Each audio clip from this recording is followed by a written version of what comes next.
artikel hasil penelitian maupun secara logis. Di mana artikel yang secara logis itu adalah artikel hasil pemikiran. Kalau kalian ingat piramida evidence base, artikel hasil pemikiran ini adalah artikel yang letaknya paling di atas di piramida evidence base, yaitu artikel yang berbentuk meta-analisis dan sistematis review. Kalau untuk yang penelitian itu yang sifatnya randomized control trial, non-randomized control trial, case report, seperti itu ya. Nah, di mana untuk menerbitkan sebuah jurnal itu harus didahului dengan proses peer review. Ini artinya adalah review yang dilakukan secara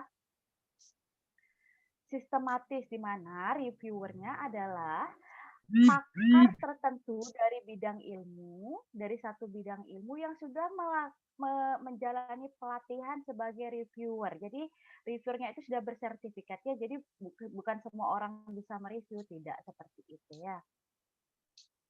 Nah, di mana tanpa adanya proses peer review, keabsahan karya tulis ilmiah itu dapat diragukan.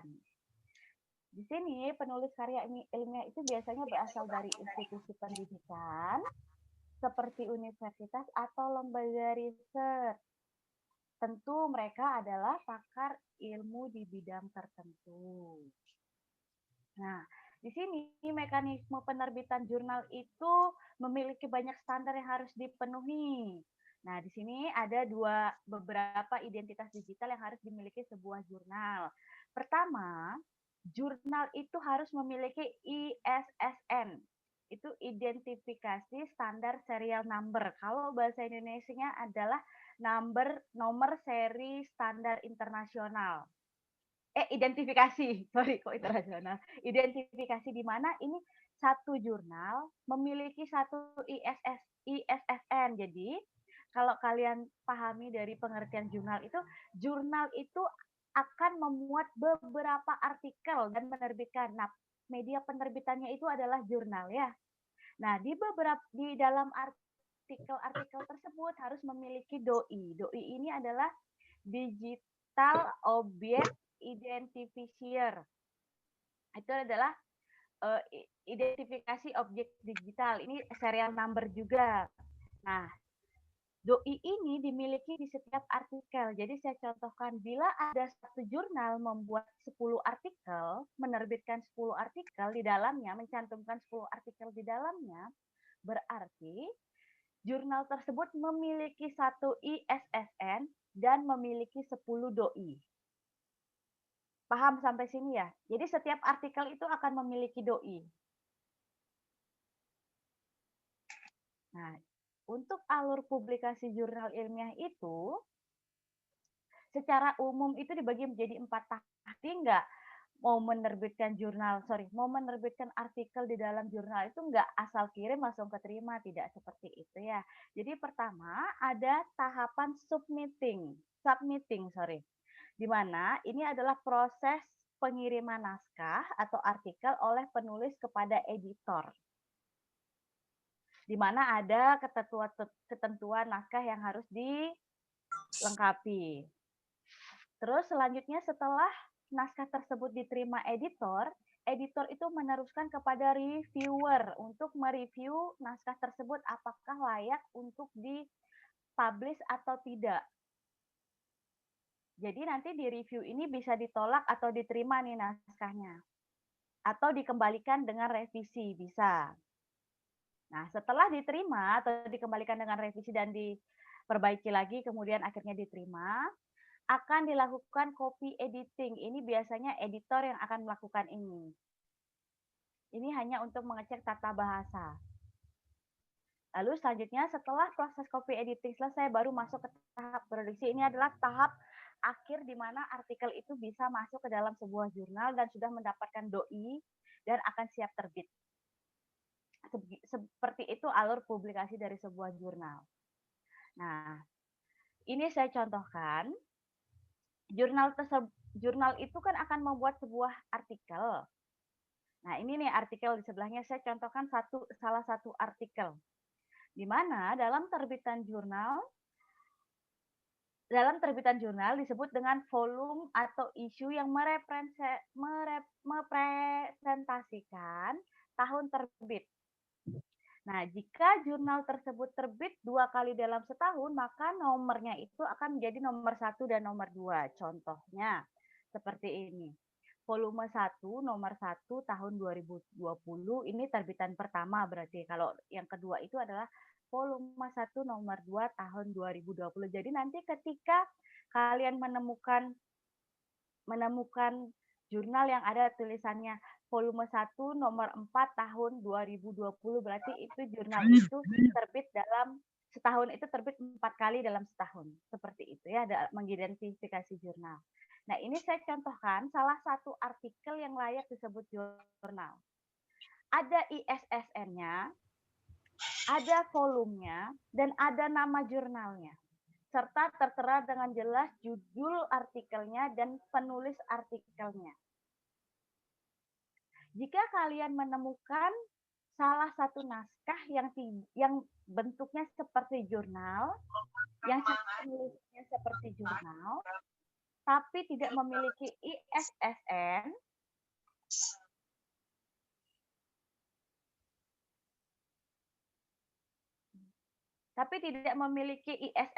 dan volume, maka itu tidak bisa dikatakan jurnal. Itu adalah sebuah naskah seseorang. Jurnal itu adalah yang sudah diterbitkan dalam satu media publikasi ilmiah. Paham ya sampai sini? Penerbitan jurnal ilmiah itu biasanya diterbitkan dalam 2 bentuk penerbitan, yaitu 1 penerbitan cetak dan penerbitan online. Penerbitan cetak ini biasanya dilengkapi dengan ISN. Kalau yang cuman diterbitkan secara online biasanya ada cuman nomornya itu cuman EISSN. Nah, di sini kalau jurnal yang ini saya contohkan, ini jurnal yang diterbitkan secara cetak dan online. Kenapa? Karena serial numbernya adalah serial number cetak. Tapi dia memiliki media online juga. Jadi yang dia butuhkan hanya serial number cetak. Tapi kalau satu jurnal itu tidak menerbitkan cetaknya, jurnal cetaknya, dia hanya akan memiliki serial number elektronik, serial number, yaitu ada kode E di depan ISSN-nya. Dan tetap ditambah dengan doi untuk masing-masing artikel ya. Nah, ada berbagai macam platform yang tersedia banyak pilihan yang menerbitkan jurnal. Umumnya pengguna jurnal perguruan tinggi di Indonesia itu menggunakan OJS atau Open Journal System. Ini biasanya kalian temukan kalau yang saya tahu sih ini yang memakai untuk fisioterapi ya, untuk bidang ilmu fisioterapi yang memakai OJS ini adalah Udayana. Itu pun Udayana S2-nya. Semua karya tulis yang dibuat oleh Udayana maupun mahasiswa ataupun dosen diterbitkan dalam OJS, Open Journal System. Mereka punya repositorinya sendiri-sendiri. Jadi kayak dari kalian banyak yang mendownload dari sana ya. Nah.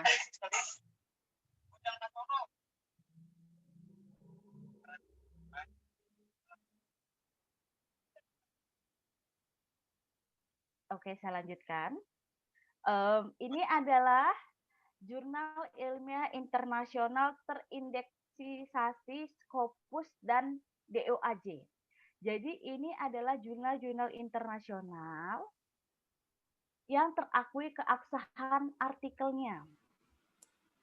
Beberapa dari jurnal ini seperti Elsevier, Scienderex, Taylor Francis, sama Web of Science ini memiliki open access jurnal. Itu bisa diakses secara gratis. Ada beberapa artikel yang memang diakses secara membayar.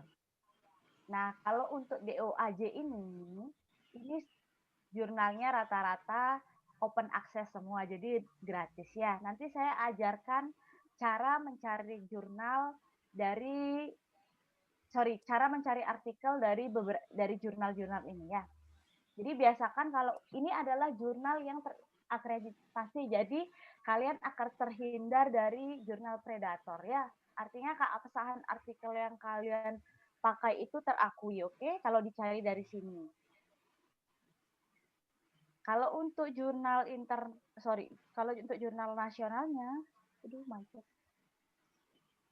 Kalau untuk jurnal ilmiah nasionalnya, kalau yang untuk fisioterapi di Indonesia itu yang terakreditasi SINTA itu baru hanya 2, yaitu Jurnal Fisioterapi dan Rehabilitasi, ini milik kita, milik Akvis.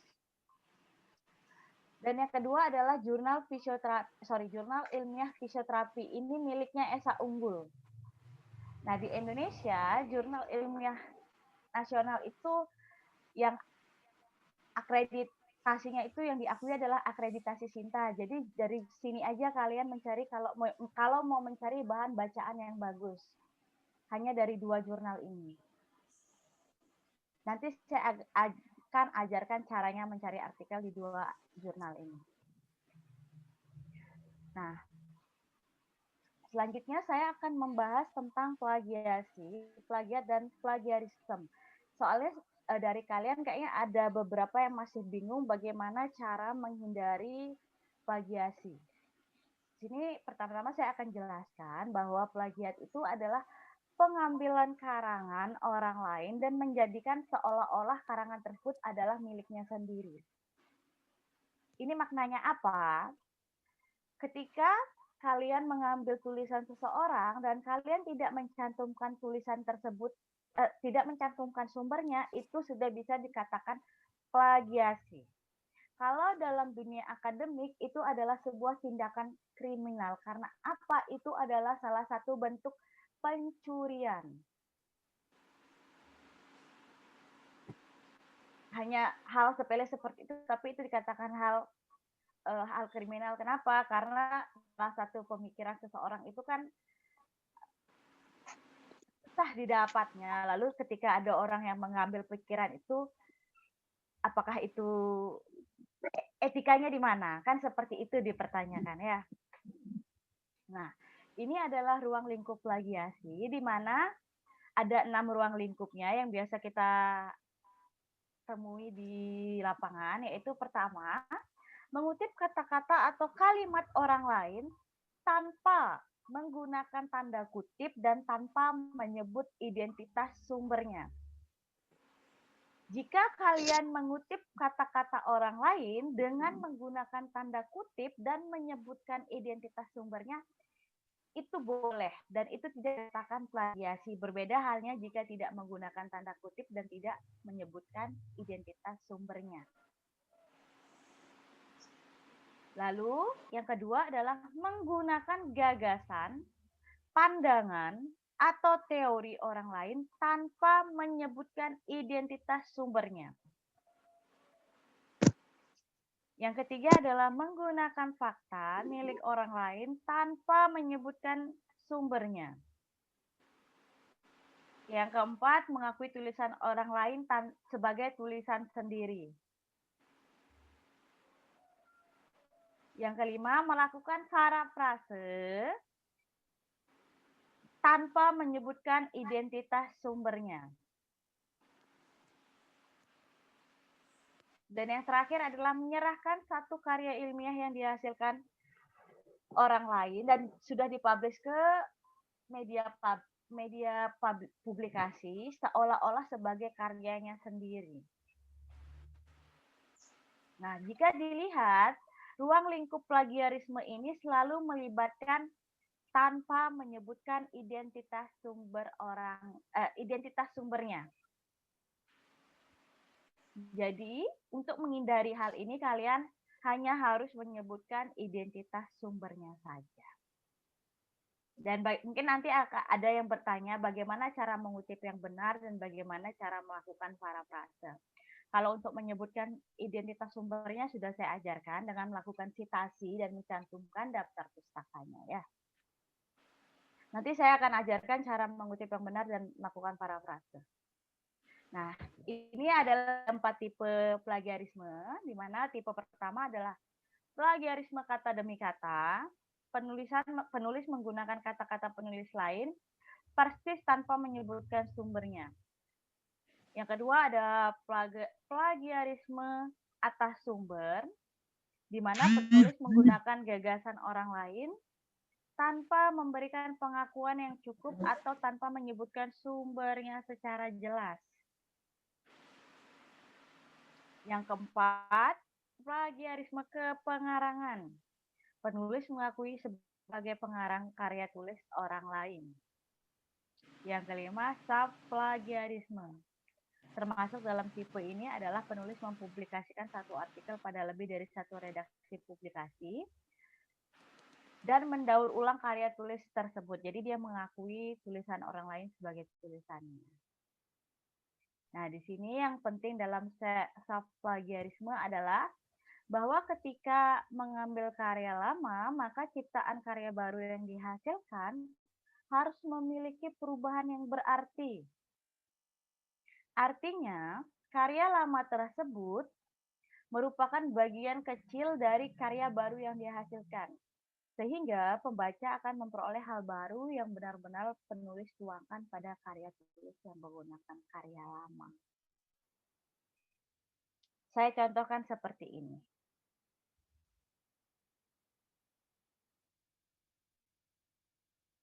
Gimana ya? Seandainya saya ingin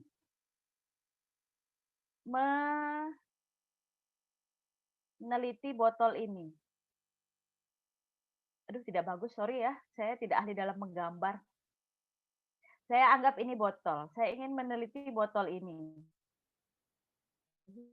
Itu kayak botol-botol laboratorium itu, guys. Tahu kan? Hai. Tahu, Bu. Ya, kayak gitu ya. Ini jadi ambigu jadi gambaran saya. Saya ingin meneliti botol ini. Nah, sebelum saya ingin meneliti botol ini, saya harus mencari tahu dulu dong, apakah ada orang yang sudah meneliti botol ini. Akhirnya saya mencarilah di berbagai sumber jurnal. Ternyata setelah pencarian saya selesai, saya menemukan ada dua